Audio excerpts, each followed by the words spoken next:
All right, we're recording. All right, you ready? In three, two, one. And we're back in the box with our boy, Bryce Job. Bryce, what's up, kid? Yo, how are you guys? Thanks for having me. Hey, man. Very excited to have you on. Very, very excited to have you on. Yeah, I'm super excited to talk about some of the things you guys have been curious about. So, That's the best. That's the best type of interviewee, I guess. yeah, absolutely. And we found one because we get like, I don't know, you said you've listened to a few episodes, so you started to pick up. We've had a couple repeat teams. We had some Bruins fans, we've had Rangers fans, we've had a lot of Red Wings fans. Obviously, the OG teams get a lot of love, but it's cool to get a team that maybe you thought would be a little bit more difficult to find. And you being a Oilers fan is actually one that I didn't think we could touch upon. So that's awesome that we get to talk about the oil riggers out there, man. Yeah, you're gonna get oiled. Is that the thing? Is that the thing? I don't know. Maybe that's what I say when I play people in NHL and beat them with the Oilers. I'm like, oh, dude, you just got oiled. You got oiled everywhere. I think I just as easily could have been an Isles fan. Well, you got the color scheme. Yeah, it's true. Yeah, because basically my dad was a Broncos fan, so you know the early Broncos uniforms and the early Oilers uniforms were like that, really gross orange and really gross blue. but I picked up an interest in skating as a kid, and I was like, well, I want some sort of hockey jersey to wear when my mom takes me to go to open skate. And so, you know, like the one player you think of when you don't really know hockey is probably Wayne Gretzky, and of course he's, you know, it matched the color scheme and the little my dad knew about hockey. He bought me an Oilers jersey, and so at this point it's been so long I don't think I could really change over to anybody else, but I think it might have been the time frame when you guys had the fisherman logo, so maybe the color scheme wasn't there. But no. Yeah, that's definitely unless you were born on Long Island with family members that were Islander fans and you were forced into it. That scheme at the time wasn't really drawing anybody in. Ironically, it was made to draw young kids in, and that's pretty funny. Now that I hear somebody say I would never root for them because of that scheme when I was younger, but I digress. And it's the other thing too, not Canadian, actually American. Yeah. North Dakotan. South Dakota. South Dakota. Dakotan. I apologize. No, you're good. A lot of people just think they should be mashed together into the Dakotas, but obviously not. Somebody thought it was important enough to make sure that denote that there is a North and South. Yeah, so. I mean, like you live in South Carolina, North Carolina. I live in North Carolina. Yeah. You live in North Carolina, so like, I mean, it's the same kind of thing. You can probably tell the different Carolina people from each other just by the way they drive, mostly. But there's different landscapes. Like, there's enough change in the geography of the states that I think it warrants them being split up. Where's Rushmore? Is that North or South? In South Dakota. Oh, that's South is so my basically, favorite. South Dakota split into two parts. We call it East River and West River. And West River is where there's the Black Hills and the Badlands and Rapid City and Mount Rushmore and the Sturgis Bike Rally. And then I live on the East River, which is the flat part where you can see for miles and miles and miles because it's just plains, basically. Oh, this just in. South Dakota, actually dope, because I knew all those things went on there, but I never think of all the things going on in South Dakota. So yeah. You've swung me in this very quick argument. South Dakota, now my favorite Dakota.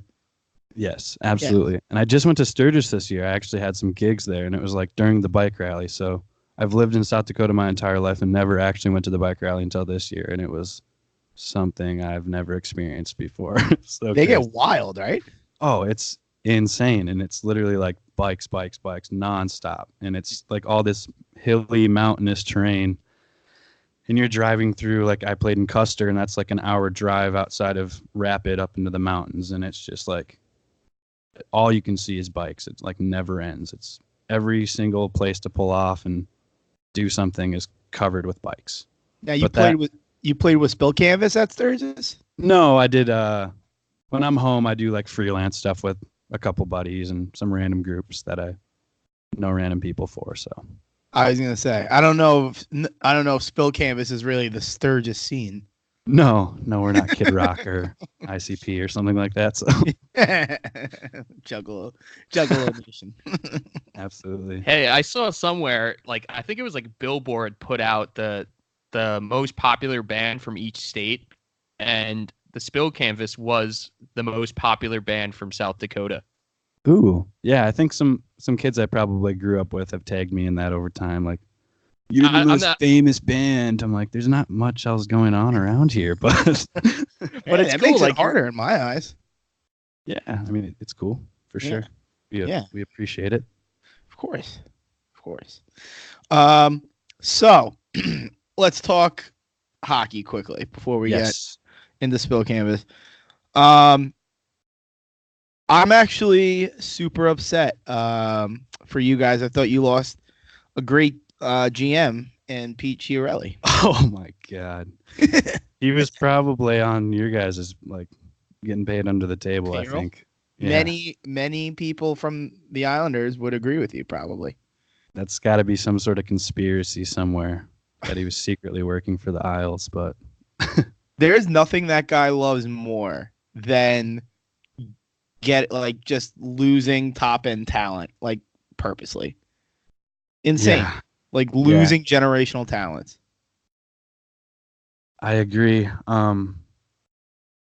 This year's definitely kind of a refresher in that sense. I mean, with Coach Tippett coming in and Ken Holland as GM, and I feel like with what he's been given, he's definitely done some decent trading. He's kind of created a lot of internal competition for that bottom six there, and a lot of those guys expire next year, so it's like do or die time, I feel like. Right. Yeah, and I mean it's it's so odd because there's so many pieces for you guys that have kind of, I mean, and not my words, someone else's words, but escaped Edmonton really and gone on to do well. And it just doesn't make any sense to me why it hasn't meshed there for them. I know. I mean, you have a core. I mean, you have Leon, who was a 50-goal scorer, had like 105 points last year. You have Nugent Hopkins, who had a career high of like 70 points last year. And now you bring in James Neal, so he can play that winger position with Nuge. And then you got, McDavid Dry on the top. But it's like finding those other wingers is like the issue. But like I said, we have a lot of good bottom six competition, but it's like we've had bottom six players for how fucking long? It's like at some point we need other people that can play with McDavid, and then maybe you move Dry down to second center and you move Nugent Hopkins down to third center. But I don't know. We'll see. It's a whole lot of new things coming this year, so I'm actually really excited. Yeah. And I even think I feel like you guys got bamboozled by a Rangers backup goalie just like everyone else has. Like, I don't know what it is with those guys, man, but I mean, Hank obviously so well, but his backups have saved seasons for them, and then they go and get jobs elsewhere, and they just aren't able to replicate that type of performance there. And there's got to be a goaltending coach or something over in Manhattan that's producing these guys, because they leave and they can't help you out. Talbot was there for a little bit. He's gone now. Yep. To Calgary. Yeah. And then we got Mike Smith. Yeah. But I mean, the deal we signed Koskinen into is really crazy. That was, I feel like, Peter Chiarelli's last kind of nail in the coffin. Is like, this guy just has not proved that he's worth that to sign for that term, but maybe he'll prove us all wrong. Yeah. I mean, I think right now the trend is going like you need a 1A, you need a 1B, guys that can play like 40 games each. So maybe if they can split up that workload, maybe it'll be all right. But I don't think Koskinen can handle, 60 plus games. I don't think he could do it. I wish we're the kings of 1A and 1B. Like, Oh, absolutely. We did it last year with Leonard and Grice, and now we're going to do the same thing this year with Varlamov and Grice. So it does work when you have two guys that can hop off the bench, pretty much cold and just steal a game for you. Yeah, how did you guys feel about Leonard leaving? Ooh. You don't hate him as much as Tavares, but he kind of did the same thing. No, not even close. No. Not 9 years, but it's not even close. It's a really weird feeling. I guess we've had the answer from a few people now, so I have it in my head where I can communicate it. One, you love the guy. Two, you fell in love with the guy because you thought there's no way they don't re-sign him here, right? Absolutely. That's what I thought. And then three, go get your bag, go get your money. I don't know why he didn't. I don't know why he struggled to find a landing spot. I mean, the guy proved to be a good, starting goalie for a team. I'm wondering if maybe a lot of people are taking stock into the fact that Barry Trotz is a amazing defensive coach and took that defense from worst to first in 1 year, so they're thinking maybe his play is indicative of a good team in front of him, so he didn't get the money he was looking for. And then this is kind of where the great divide of Islander fans is either you don't understand what Lou's doing this year, you don't know why we couldn't pick up a big time player and build on what we built last year, and why would you let Lehner sign, or you're on the other side of the fence where it's we love Lehner, but it's all business. There's a plan. There's something else going on, and they'll have it figured out. I mean, there's kind of the thing. I'm on the it's nothing personal. It's just business, because there is a goalie in the KHL that is supposedly the real deal Holyfield coming in. So I think the plan was to get Varlamov because that's that guy's very good friend. Have him. Yeah, that's what I heard. Yep. Yeah, sure. Have him start the year and kind of like build that bridge to get this guy Sorokin over, who was under the last regime basically told him, I will never be an Islander if this is who is going to run the team. So the fact that they've even got him talking about coming over here is awesome. So if that's what it takes, that's what it takes. Yeah, I mean, from that perspective, it's definitely just like business and probably going to help for the long term more than just the next 5 years. So definitely. Yeah, for sure. I mean, Mike, you haven't talked about Lehner. How do you feel about it? I think he got kind of caught with his pants down. Like, he was trying to play hard to get, and, Lou just didn't bite. The negotiations kind of went south real quick. And then when, like, other teams weren't knocking down his door, he was like, all right, no, I'm just kidding, Lou. I'll definitely sign that deal you offered me. And Lou was like, nope, we already left. Like, we already got someone else. I think that's the real way it played. And, I don't blame either one at that point. So, Leonard will always have a place in Islander fans' hearts for, just the courage that he showed personally and, like, the way that he had such a bounce back. Like, that's the stuff movies is made of. Like, to show people that you can overcome some of the demons and you can still live a successful life, like, even though you have addiction problems. And, you got to just give your, hat off to Robert Leonard and you wish him the best. But, at the end of the day, Varlamov and Grice are our goalies now. So that's who has my heart now. Absolutely, yeah, we're basically we're all just rooting for laundry, like Seinfeld says. You know what I mean? Basically. Like, yeah. Everyone got so bent out of shape because they fell in love with Lehner, but, whatever. Yeah. I was actually supposed to see him when he played for the Sabres, but I think one of his relatives had passed away. That was when he played in Buffalo, the first Ryan O'Reilly story, which we can get to eventually. Yeah, so obviously you're a touring musician, so South Dakota and Edmonton aren't right down the road from each other. So no. When you're on the road, do you get to catch Edmonton games, or just try to catch any NHL game that you can while you're on the road?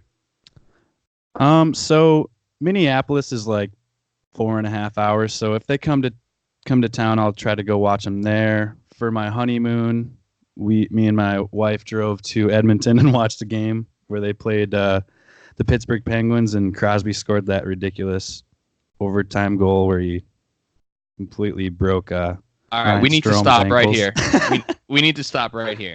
You're telling me your wife let you go to a hockey game for your honeymoon? I thought my wife was cool, but holy shit, she takes the fucking cake. Yeah, so the deal was like Banff is like 4 hours away, and so I was like, well, if I can go to an Edmonton game, I'll take you to Banff. So it was the perfect trade-off. But yeah, we went to Edmonton versus Pittsburgh game for our honeymoon in Canada, and that was the first time I'd ever gone to a hockey game in a Canadian market, and it was legit insane, absolutely insane. Never have. I feel like that's got to be something that I accomplish in my lifetime too, since hockey's so important to me. Yeah, and so then like our condo was like overlooking Rogers Place. And so we walk back after the game and we get in the elevator, and it's frickin' the assistant coach, Glenn Glutzman, who like had just gotten the job there from Calgary, and we're up in the elevator with him. And I'm just like, holy crap, like freaking out. And my wife's looking at me like, what? What's wrong? What's wrong? And I'm like, good game tonight, coach, as he like steps out of the elevator. Goes, oh, thanks. And, like I'm wearing a bright orange like Oilers jersey. Like, what do you think? I wasn't gonna recognize you, man? Come on. But that was like very surreal. I don't know. Just to experience that was wild. What time of year was it? Because, obviously Edmonton in the heart of winter can be pretty brutal. Yeah, so we got married on October 20th. So it was literally 3 days after, I think, 3 or 4 days after that. So like Okay. right in the midst of the season getting rolling. So it was awesome. So not too cold yet. No, it's perfect weather for us over here. Good shit. So they just rebuilt. Well, when did they move to the new place? I think it's been two years, maybe 3 now. I remember looking at the plans for it and thinking, "Wow, this place is awesome." And it was like at a time where like Connor had just resigned or was about to resign, and you had Eberle. Yeah, you had Eberle. I don't know. I think But, it would like, have been it his would- last year. Yeah, it was just one of those. All of a sudden, like, oh, the Oilers are putting everything together. Like, look at the rebranding. They just redid the jerseys. Like, I don't know. It just seemed like it was like everything was coming together, and then you had this big, beautiful stadium to do it at. It always looks awesome. All those Canadian markets. As two people that go to a lot of away games, and you have to appreciate the Canadian market, because you go to some hockey games in some places that maybe aren't exactly hockey centric, i.e., well, Washington has turned into it, but Yeah. I can only imagine like, Carolinas, but they've turned it up this year. I mean, well, how cheap can you get tickets there? I have a bone to pick with that. I mean, it's easy when football's over there and there's nothing going True. on, and suddenly there's a team in the playoffs. Like, oh yeah, Yeah, but before then, I mean, you could probably get like pretty prime tickets for pretty dirt cheap, I assume. I you actually still have a can. source that you get 200 tickets from right in the lower bowl. Yeah. $55 Nice. bucks. Yeah, Mikey is running a group thing for Islander fans. Islanders open on the road against the Canes, and there are That'd be 200 exciting. tickets that we're probably gonna end up getting sold in the lower bowl. And I was just saying to him, it's crazy like how we're able to have access to those tickets when they just made the Eastern Conference Finals last year. And he's like, it's not Hockey South, Definitely. Yeah, like what they want it to be. But yeah. So yeah, go here, for it. let me hop in. So you have mentioned on social media that you are homies with Ryan O'Reilly, and we were talking with Shane Told a few episodes ago, actually, earlier on when we were getting started, and that's one of the names that came up where he was like, yeah, started to name some hockey players that actually have decent taste in music, and Ryan O'Reilly's name came up. So can you elaborate on that? How did you Dude, end up becoming homies with him, and does he really like legit good music? Yeah, his favorite band is like My Morning Jacket. They're kind of like bluegrassy, but he's got great music taste. So we were on tour, and we were doing a weekend in Buffalo. The first night, Saturday, had sold out really fast, so we added a matinee on the Sunday. And so we get done with the show, and I'm just hanging out behind the merch table, and O'Reilly and his now wife at the time, they're just engaged, I think, Dana, come up to the merch table, and I know who he is immediately. And like I'm just sitting back, and our guitar player Evan like kind of helps him out and stuff. And I hear him go, "Yeah, I'm a hockey player.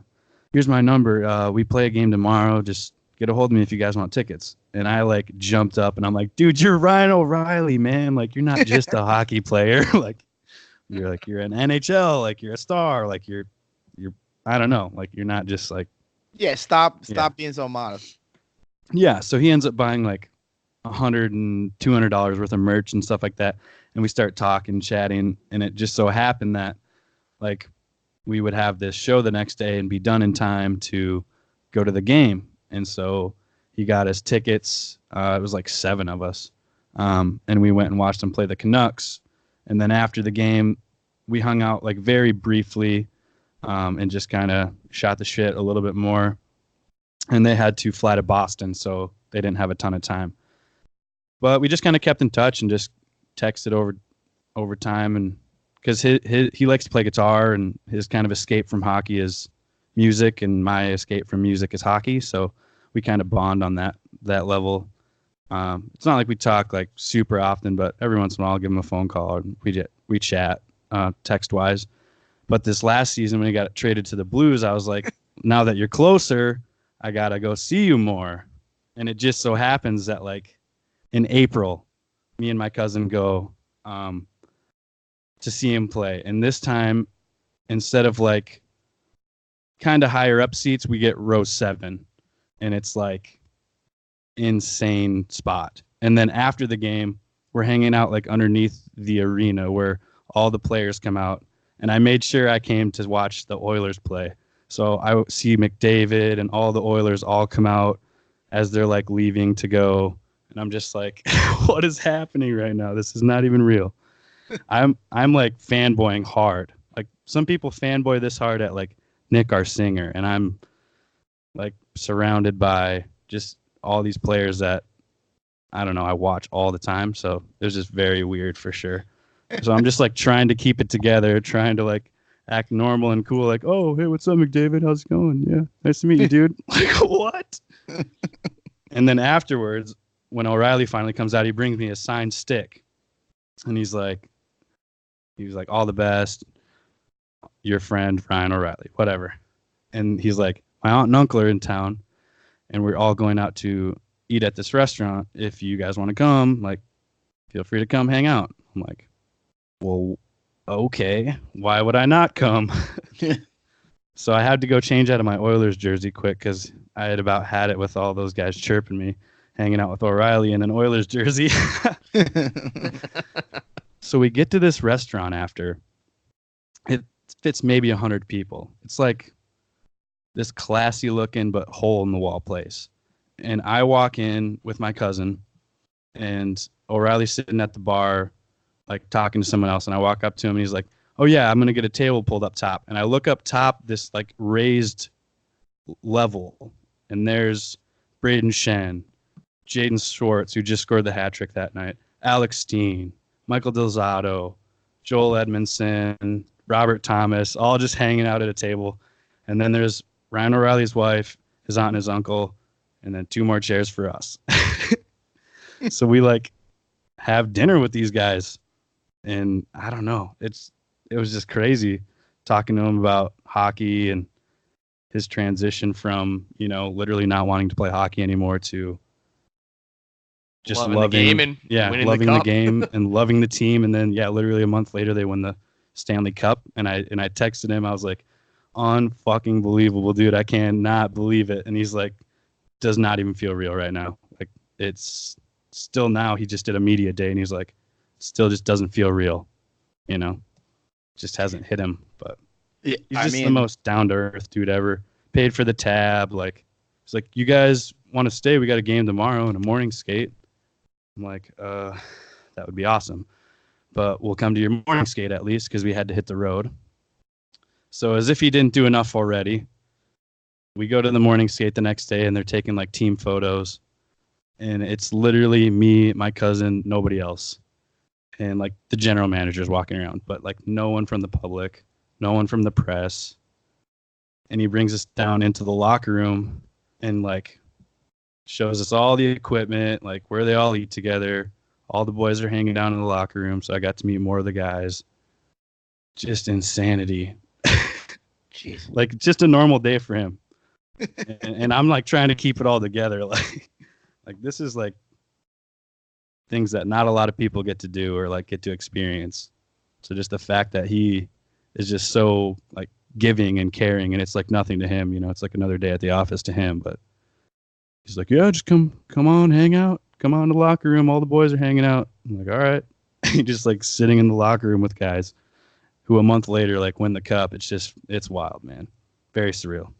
Well, I don't know how Devin feels, but that's sometimes how I feel with this podcast because, I'm a fan of the music that we talk about. And like, having a conversation with Shane Told was like unbelievable. Like I still can't get over the fact that happened. And I feel like it's kind of, relatable how hockey players and just musicians are just down to earth people and they're just awesome.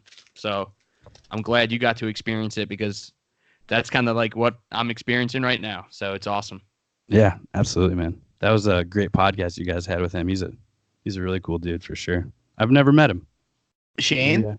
Yeah, I've never met him. I feel like it might be a little hard for your two paths to cross. Yeah, but I think he wanted to have Nick on his podcast, actually. Yes, I would love that. I would love it because I'm a fan of that podcast too. Huge fan of that podcast. Yeah, and for some reason, it was like one of my friends who knows Shane. So I don't know. I'll be the one who will link that up, I think. That was a raw raw episode too. Yeah, because just came from the game and everything. Yeah, it was crazy. Because came home and then we haven't obviously we are so grateful for the response that we get from some of these people. We would never message us back, and then for a minute I was just like talking into my computer and forgetting who I was talking to. Where like it has never gotten contentious before with anybody. So yeah. It's like, I was like, oh, maybe I should back it down a little bit. No, that's good though. I like the rawness of it, Yeah. Well, that's hockey, Yeah. At least, it's, I still, like I said at the end, and I meant it too, like Silverstein growing up for me was one of, the biggest influences in my, musical taste and probably, teenage years. So, he's a huge figure in my life but he's a Maple Leafs fan, so he's got to hear it from me for the rest of his life. Yeah, yeah, that's funny. I don't make the rules; I just play by them. You know what I mean? So Bryce, was Shane there for? I mean, was Ryan O'Reilly there for the Spill Canvas, or was his wife the Spill Canvas fan? They were both Spill Canvas fans. His wife's like a bigger Spill Canvas fan, but he still really likes the music too. Like.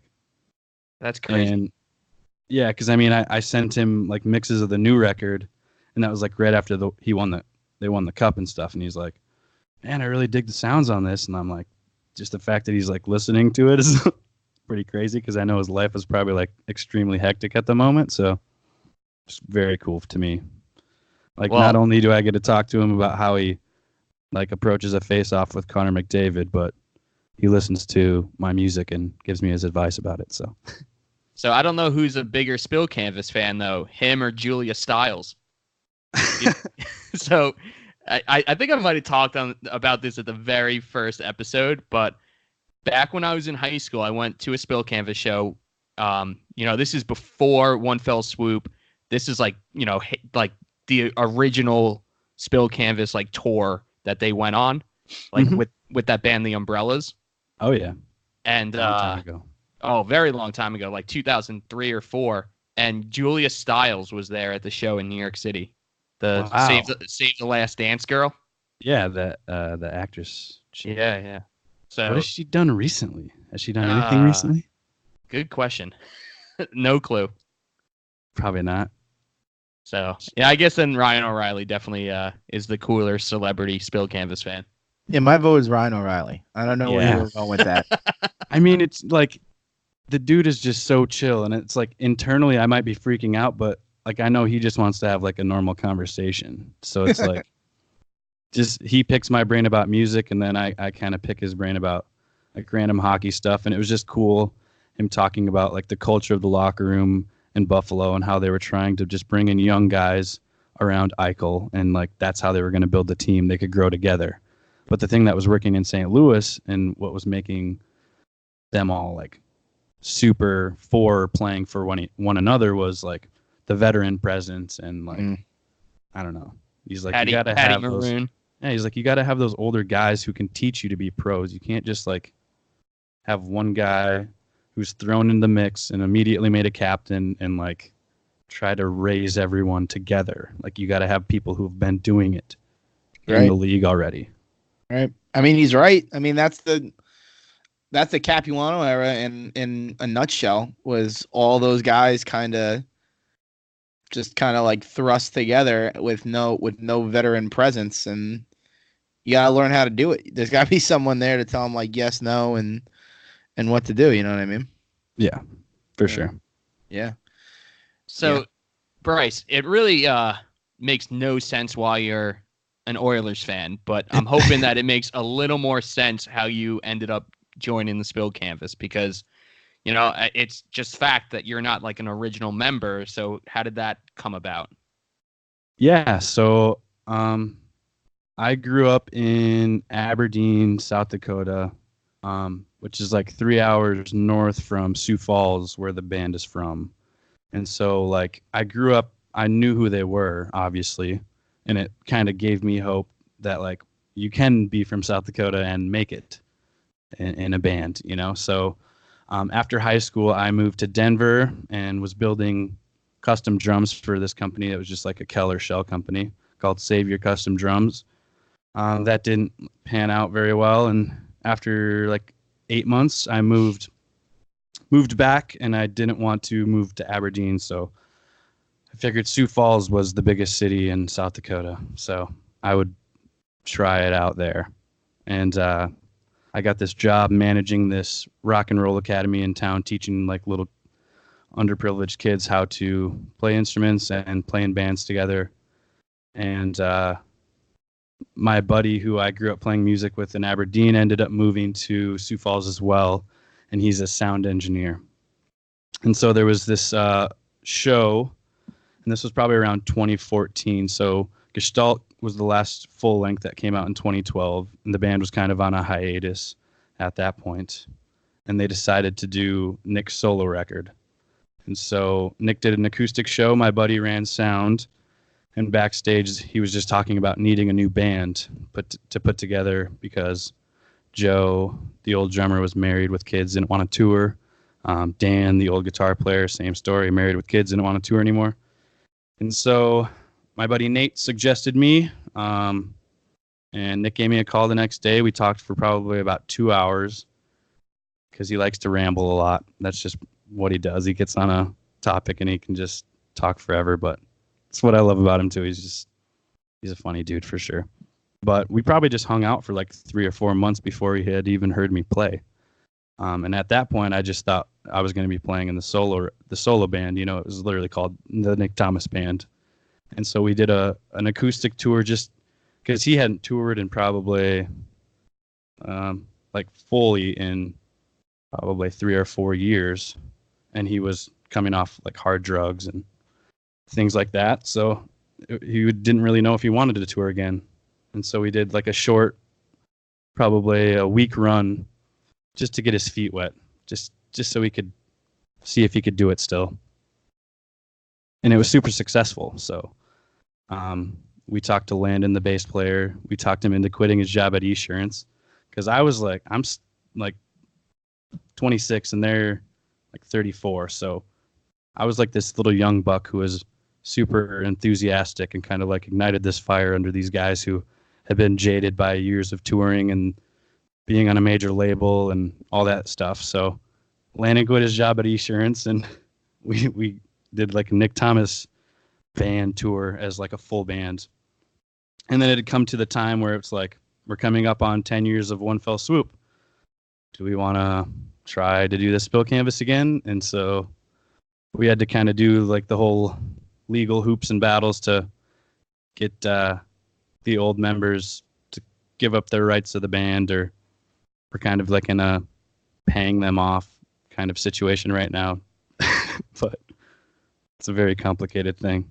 Really? But I don't know. You know, you would think like the Spill Canvas, like even though there were like members, it's Nick. Yeah. Yes, that's kind of how So I heard of the Spill Canvas, like so yeah. MySpace days and whatnot. And so Nick recorded Sunsets and Car Crashes himself.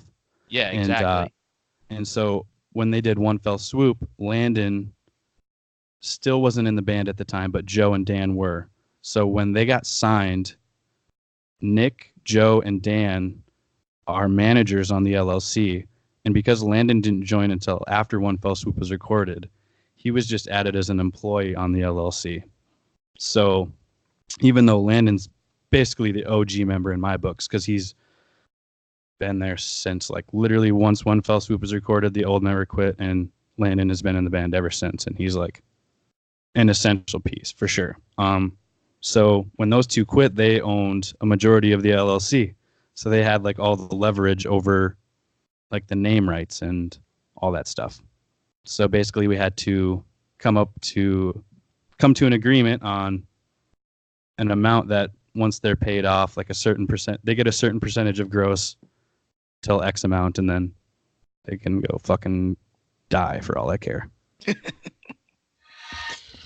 And yeah, it's tough to like hold that from someone, because you know that those songs mean probably so much to Nick, and then like and Nick's the most selfless dude, and that's and he's like, you guys were my brothers, and I split it even, and now it's coming back to bite me in the ass because I was so humble and selfless, you know. Always fucking happens that way, man. Yeah, it does. And to sweeten the pot, Joe, his wife is an entertainment lawyer. So she was the one sending us all these like threats and stuff, and we're like, this is like a huge conflict of interest, and like it was dicey, man. But we have an agreement in place now. Next point, because the label that Sunsets and Car Crashes and One Fell Swoop came out on, it's not a label anymore, right? Like 111 Records. No, so I think it was like a part of like Sire Records, and then that eventually became like a part of Warner Brothers. Okay. So it was like the guy from LFO, I think. New Kids on the Block had a bunch of hits. Yeah. He was the guy who saw Nick and signed him. Holy crap. Yeah. At a random show. In South Dakota? I think Nick had been just touring acoustic, or it might have been like the early full band days, but I'm pretty sure he signed him. Yeah, because he had to sign him before One Fell Swoop. Oh yeah, record came out on it. Yep, exactly. But yeah, so I think he would have been touring Sunsets with a band that was probably like the OG lineup, but never really toured much. So then Nick just went out acoustic, and I think that's how he got discovered. Man, so like, I'm sure all these years later, Nick is probably, you know, a little sick of playing like All Hail the Heartbreaker at this point. But for like you, who's been in it for like 5 years, do you still just get amped up, because that is such a great song? And then like, you know, all of One Fell Swoop is just so awesome. So like for you coming into these songs later, is it just like so awesome to get to play them every night? Yeah, it's super awesome. And I mean, the fun thing is I would consider like those records, like we've been a band for like 15 years now. So, I mean, some of those records are like 10 years old. So you come and hear them live, and not only have these guys played them a million times, so it's like incredibly tight, but we've added all these new like little intricate parts or these little changes that really make our live show like a crazy experience. Like I would say a lot of our songs sound better live than they do on the recording because of all these cool little things that we do that keep those guys entertained over all these years of playing them as well. But me coming into the group was kind of a cool thing, and Nick tells me a lot. He gives me that credit that I ignited that fire and kind of brought a new life back into him because he was pretty jaded by traveling and the fallout with Warner Brothers. So I probably just brought like a little different taste to the group and would throw my little flair on top of things that they had already kind of changed before. But I still like to keep the fills that Joe did on the record that are important, like there. But obviously things evolve over time. And like I said, I think things sound so much better now because we've been playing them so long. And I don't know, you change things and you just grow tighter as a band for sure. Yeah. And a lot of times in the studio, you're writing them at that time. So it's like you don't really have time to change them or retweak them. Once they're there, they're pretty much there. Keeps the brain moving. Yeah. Keeps everyone like fresh. Yeah. Even if it doesn't immediately impact, like, you know, maybe you try something out, doesn't immediately impact the song that you're trying it out on, you have that now, kind of. You know what I mean? Like, yes, maybe somewhere down the line you use that. That's happened to me a lot, like designing, where it's like, oh, I'm gonna try this, and I'm like, oh, that doesn't look good, but now I know how to do this. So in the future, I can throw that on something else. Yeah, exactly. I mean, I think with any record, you could just spend so much time perfecting and changing and doing that. But like once it's out, and then it's like the fun part about being like a rock and roll band is that you get to change things and make them more fun for the people who have been coming out to your shows over a span of 10 to 15 years. So yeah, especially, yeah, because you're listening. I mean, these people, you guys have been playing these songs, but these people have been listening to these songs for 10 or 15 years. I mean, you guys are, Spill Canvas is a staple sound of early to mid 2000s emo music in my eyes. You know what I mean? Like, your sound is, like the sound, the heart of the soundtrack for some of these kids for their teenage years. Yeah, absolutely, man.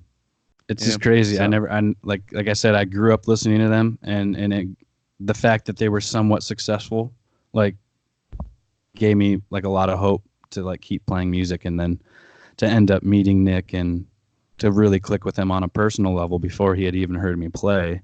And then when that chance came to play, I was like prepared. Like, I knew every Spill song and his solo record. So anytime he called a chart, like, I knew it, So yeah. I was prepared when that opportunity came. But like I said, he was just feeling me out because, I mean, like those other guys had, like he said, he considered them his brothers, and they went to high school together, and they had been a band for 10 years, And yeah. So like these are guys that you got to make sure you can be around them every day, because the hang is more important than the being able to play, I feel like.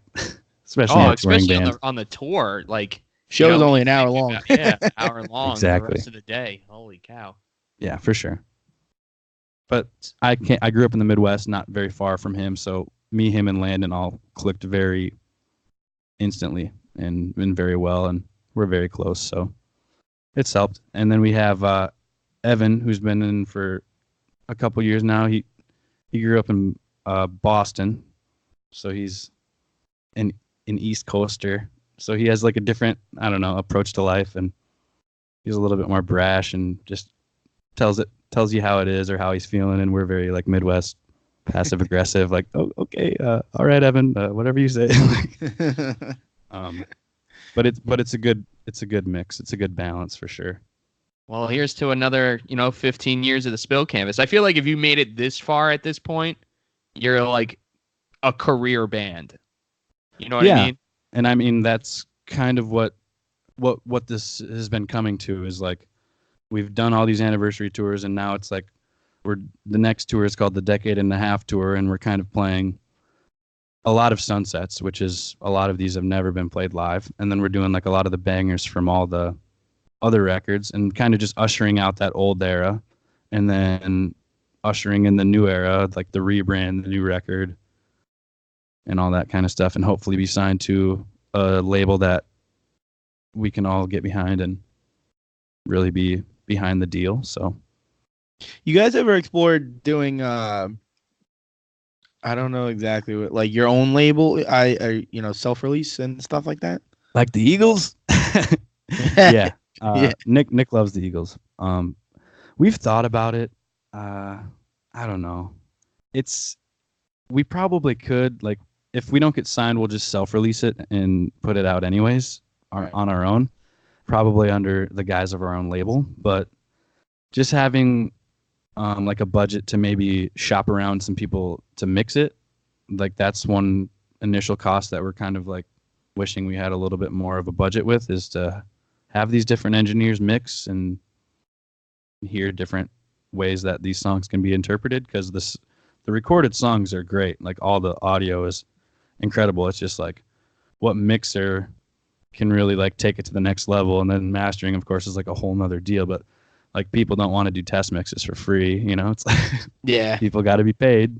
Yeah. And if a producer wants $1,000 a song, that adds up pretty quick, especially if we're not like on the road a lot or bringing in a ton of consistent income right now. That really adds up, especially when we just spent all the money on recording the record and living out in the hills of Pennsylvania for a month to do it. So Right. Yes, yeah, I don't know. I have this weird gene where I'm like very interested in the making of stuff. You know what I mean? Like the product is good or whatever, but like I don't. So to hear like what goes into actually making a record, like the nitty gritty and stuff like that, I'm like super interested in that. That's actually the most in-depth answer I've ever gotten from somebody. So that's cool. And also too, my taste is like slightly heavier than Mikey's. And so like my favorite band is A Day to Remember, and they had the famous fight with Victory Records. Then they they won the lawsuit, they dropped from the label, and then they self-released an album under ADTR Records. So, and it was kind of like coinciding with where everyone was gonna start picking up streaming and stuff. So I'm like, oh well, this makes sense. Like everything's a little bit easier now, and then suddenly, like last week, they just signed to Fueled by Ramen out of nowhere. So I'm like wondering, like what would, like how you guys make those types of decisions. I don't know. I just feel like it's a DIY, generation now. So I was wondering if it's like easier to do it yourself at this point with not needing the backing of a record label, a label, not needing the backing of a label. Jesus, gotta learn how to talk. With social media and stuff, but I guess there's a lot of stuff I don't understand. So yeah, man. So it's kind of a similar story with the band. They were signed to Warner Brothers, so they didn't know really I'm Fine. And then I don't know if you guys have listened to the record Gestalt. It's the one that came out in 2012. That's probably like my favorite record. Oh, To Chicago is like the greatest song ever. Like some real shit, that Nick talks about. Anyways, there was a record and a couple of EPs called Formalities and Abnormalities and that kind of stuff, whatever the fuck the names are. But basically the band wrote Gestalt, brought it to the label, and they hated it. And so they forced Nick to go to LA and do all these co-writes with people. And that's what those records are, is all these songs that the band basically didn't even really play on, that the label forced Nick to do. And he's like, well, fuck it, then we're just going to put these songs out to get our contract over with you guys. And then once that was over, it was like peace. Then they recorded Gestalt and self-funded it and put it out themselves. So I think we have the grassroots following to have a successful launch, because honestly, if we don't get signed, we will just hire the same PR company that our label probably would hire. And that's kind of what it comes down to, is just having a budget to consistently pay the PR people to have a proper release across all platforms so that the most people hear about it. Because, I mean, people aren't buying records. People No. are streaming, but you have to have like a successful marketing strategy behind the launch. Otherwise, it's a total flop. You know.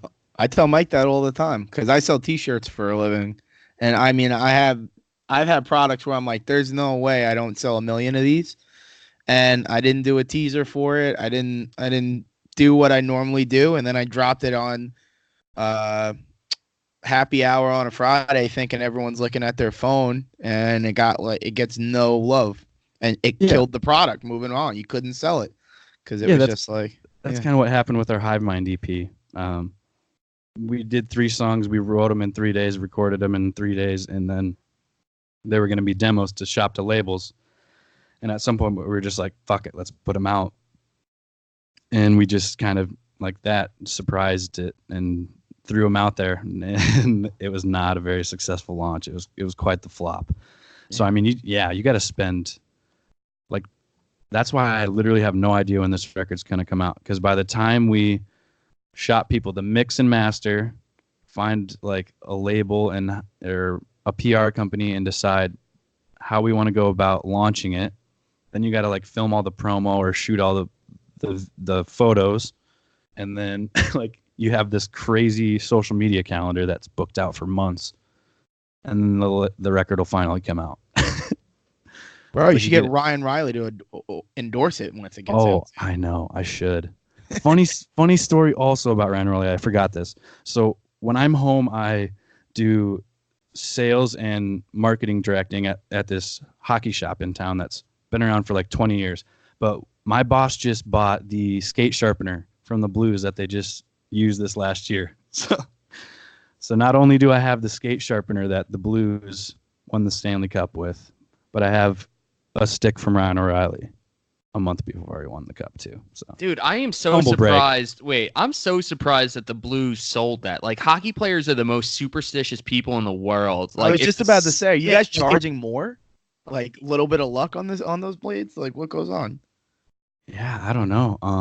Like, if the season goes bad this year, like the Blues fans are going to be knocking down, like the Blues Yeah, players are going to be and knocking down your door. Like, yo, give us our sharpener back. But no one would know. I would be like the one of 2 guys that had the secret info that knew that we have the skate sharpener now. Oh, Wait, you know how many people listen to this podcast? Like millions. like dozens. Well, no. Now everyone's gonna know the secret. But so the like Blackstone, that's the company. Apparently, they wanted to like just buy a whole new machine, and so they send it to Blackstone, and then they like redo it and like redo the tops of it and all the wheels and stuff. So not only do I play drums, but I can also sharpen your skates.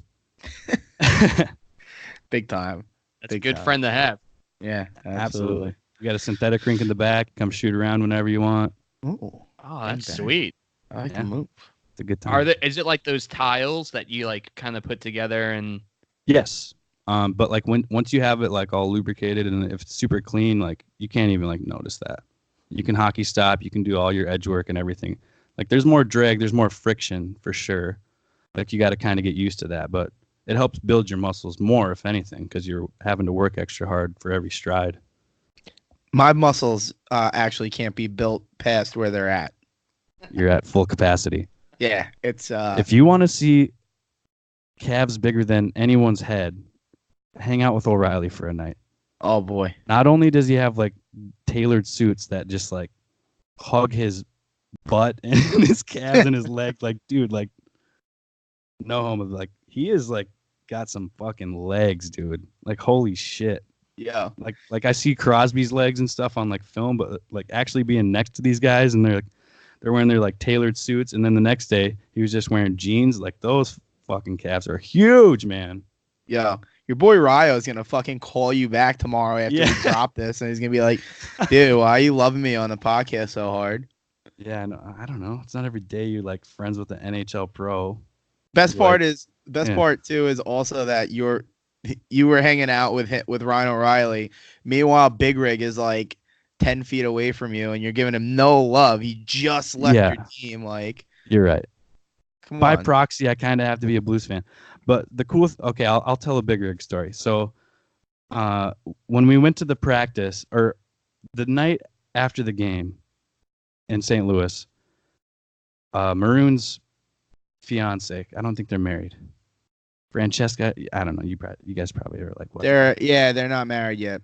Okay, so she comes down and is talking to. Oh, he has a son. Hold on, I think. Yeah, he has a son, but I don't think they're married. I think they're engaged. Whatever, it's okay. Sorry, I didn't mean to cut you off. Dude. No, I don't think it matters. Regardless, she's down talking, and she randomly knows my buddy who I'm there with, who's also a Blues fan. That like me and my cousin and my buddy were there. And so he randomly knew her, and they were talking because Zach Cassian and him got in a fight at the game, and apparently like the night before they were all like drinking over at Pat Maroon's house. And Cassian's like, "Come on, let's give him a show tomorrow. Let's fight, like whatever." But apparently, like they're like best friends, and then they like fought that night. And apparently, like Maroon was pretty pissed off because Cassian just kind of like blindsided him with the fight, and like they didn't do like the proper "what shoulder you want" like kind of thing before. Yeah. They just kind of dropped him and kind of caught him off guard. So he was pretty pissed off about that.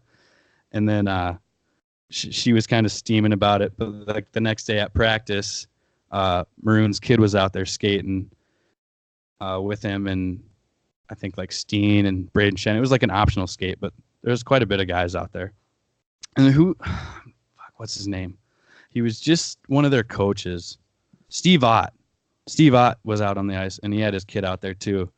And Ott's kid is like a little scrapper. He's already like trying to drop gloves with Maroon's kid and stuff. So it was just pretty funny because I know like the big sacrifice with whatever his contract deal to just go play for his son. So the fact that his kid can come out on the ice with those guys and all that stuff. And then I randomly run into his fiance and I don't know, had a conversation with her. It's very weird. Yeah, that's dope. Small world. Very small world. But you know the rules now because now that you have the link, you gotta get us O'Reilly now, man. Oh yeah. Yeah. Absolutely. You owe it to the listeners. I do. I will definitely text him. Hit him up. Let him know. That would be dope. But yeah, all right, man. So we've come up to a solid like over an hour. So just use this last little bit to plug what we can expect from Spill Canvas. So you mentioned a decade and a half tour. Yeah, absolutely. So end of October through the beginning of December, we are doing a decade and a half tour with Juliana Theory and Corey Wells. We're doing full U.S. Wait. Corey Wells. Why does that name sound so familiar? He's like an up and coming like acoustic guy, super popular. Like the dude can sing for sure. He did a tour with like Selfish Things and the singer for Yellow Card. That's kind of how we met him because we did a tour with Selfish Things. Okay, that's a Canadian band, right? Yes, Toronto. Okay, those guys are great. I love those guys. All right. But yeah, so we're on the road. This fall we have a new record. I don't know when it's going to be coming out, but it's recorded, so expect new music soon. Well, good. And is it a full U.S. tour? Yeah, definitely. I mean, I think for the most part. Let's see. All right. Yeah, it starts in Texas and goes all the way up to like Portland and Seattle, and then hooks back down Denver area, and then the next leg starts in Minneapolis and goes like up to New York and then down to Florida. So I'd say full U.S. for sure. Yeah. If you're passing by little old New York City, let me know. Oh, we are. Let me see what it's. I think we're playing Brooklyn. Yeah. I know. Kind of sucks. Where in Brooklyn? Market Hotel. Oh, that's new. All right. Guess I'm going to a new place. On December 7th. Just let me know. Oh, will do. It's chilly. Yeah, I know. It's the best time to tour though, so you're not just sweating your balls off all day. Look at the Spill Canvas getting me to go to Brooklyn, by the way. Because I just got my team out of there, and now I'm going back into there. So yeah, big deal, big deal. So yeah. I think you need to have like a pre-show party at Offside Tavern in New York City. I can set that up. Set that up, and then take the subway over to Brooklyn and be all set to go. Boom, boom, boom. Yeah, man. Bring the whole crew. Bring a bunch of Isles fans. I would love to see a sea of Islanders jerseys. That would be awesome. Oh yeah, I'll piss you guys off. It's blue and orange, so if no one else in your band follows hockey that much, they won't know the difference between the Oiler fans and the Islander fans. I like really want a Matthew Barzal jersey. Oh, same. We'll talk. We'll talk about that off air. Maybe I could hook you up with something. Until then, dude, we'll talk to you again. I have a good feeling about it. Yeah, absolutely. I had a great time. Outstanding. Michael, anything else? No, man. I gotta check that tour a little closer and see if you're coming my way, because I'd definitely love to catch another Spill Canvas show. I'm actually looking at handwritten "All Hail the Heartbreaker" lyrics right now as I'm recording. So that's awesome. Yeah, dude, I'm like an OG Spill Canvas fan and proud of it. So I love fucking nerd. Hey, I take pride in that, man. I'm back from those MySpace days. Yeah, man, we appreciate you. All right, man. Well, best of luck on tour, and we'll definitely be looking to hear some new Spill Canvas coming up for sure. Perfect. Thanks, guys.